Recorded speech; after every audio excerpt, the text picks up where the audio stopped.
నమస్తే. అయోధ్యలోని భవ్య మందిరం మరింత తలుకులీనుతోంది. శ్రీరామ జన్మభూమి మందిరంలో రామ దర్బార్ కొలువైంది. రెండో దశ విగ్రహాల ప్రాణ ప్రతిష్ఠ అత్యంత వైభవంగా, అట్టహాసంగా, కని విని ఎరుగని రీతిలో కన్నుల పండుగగా జరిగిందని చెప్పొచ్చు. 3 రోజుల పాటు, జూన్ 3 నుంచి అంటే మంగళవారం, బుధవారం, గురువారం ఈ రోజుతో కార్యక్రమం, ఈ విశేషమైన వేడుక ముగిసింది. రామ దర్బార్తో పాటు ఆలయ సముదాయంలోని మరో 14 దేవాలయాల్లో విగ్రహాల ప్రాణ ప్రతిష్ఠ జరిగిందనమాట. ఇక శ్రీరామ దర్బార్ తెలుసు కదా, ప్రత్యేకంగా చెప్పక్కర్లేదు కదా. సీతాదేవి, లక్ష్మణస్వామి, భరత శత్రుఘ్నులు, హనుమతో రాముడు కొలువు తీరాడనమాట. ఇక ఇప్పటికే అంటే మొన్ననే మొదటి అంతస్తు పూర్తయింది. G+2గా కదా మందిరం ఉంది.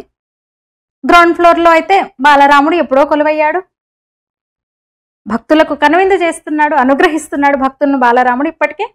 ఇక మొదటి అంతస్తులో నిర్మాణ పనులు ఇట్లా పూర్తయినాయో లేదో ముహూర్తం నిర్ణయించేసి రామ దర్బార్ విగ్రహాలను కూడా అక్కడ ప్రతిష్ఠించారనమాట. ఇక సరికొత్త శోభ అని చెప్పొచ్చు.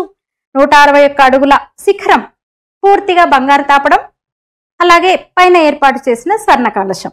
అంటే శిఖరము, కలశము మరింత కళ తెచ్చినాయని చెప్పొచ్చు. ఆ మందిరానికి పెద్ద సంఖ్యలో ఈ 3 రోజుల ఈ వేడుకలో పెద్ద సంఖ్యలో భక్తులు పాల్గొన్నారు. అయితే రామ దర్బార్ వరకు అంటే మొదటి అంతస్తులోకి ఇంకా భక్తులను అనుమతించట్లేదు. రేపటి నుంచి ఉంది.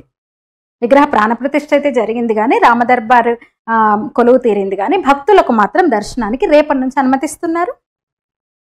భారత్లోనే కాదు, ప్రపంచవ్యాప్తంగా రాముడికి భక్తులు ఉంటారు. రాముణ్ణి ఆరాధించని వాళ్ళు ఎవరుంటారు చెప్పండి? అట్లా ప్రపంచ కుబేరుడు ఎలన్ మస్క్ తండ్రి ఎర్రోల్ మస్క్ బుధవారం అంటే నిన్న అయోధ్య వచ్చి రాముని దర్శించుకున్నారు. అద్భుతంగా ఉంది ఆలయము, అద్భుతమైన కట్టడం ఇది, తాను దర్శించిన వాటిల్లో అత్యుత్తమమైనది ఇదే, అంతేకాదు భవిష్యత్తులో ప్రపంచ అద్భుతంగా ఇది మారుతుందని కూడా ఆయన చెప్పిండ్రు.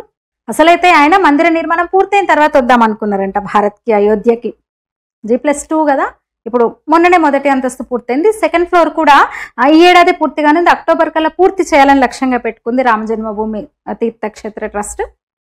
అయితే నేను ఆగలేకపోయా, నేను మందిరం నిర్మాణం పూర్తయ్యే వరకు కూడా ఆగలేకపోయినా, ఎప్పుడు చూడాలా రాముడి దర్శనం ఎప్పుడా అని చాలా ఉత్సుకతతో ఉండేవాడిని. అందుకని ఆగలేకపోయినా, వచ్చినా అని చెప్తున్నాడు ఆయన. తనతో పాటు తన కుమార్తెను కూడా తీసుకొచ్చారు, అలెగ్జాండర్ మస్క్ కూడా.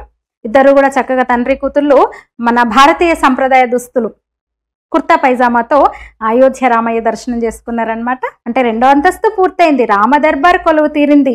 161 అడుగుల బంగారు పూతతో కూడిన శిఖరము, దానిపైన కలశము, వీటన్నిటితో సాకేతపురి సరికొత్త కళను సంతరించుకుందని చెప్పొచ్చు.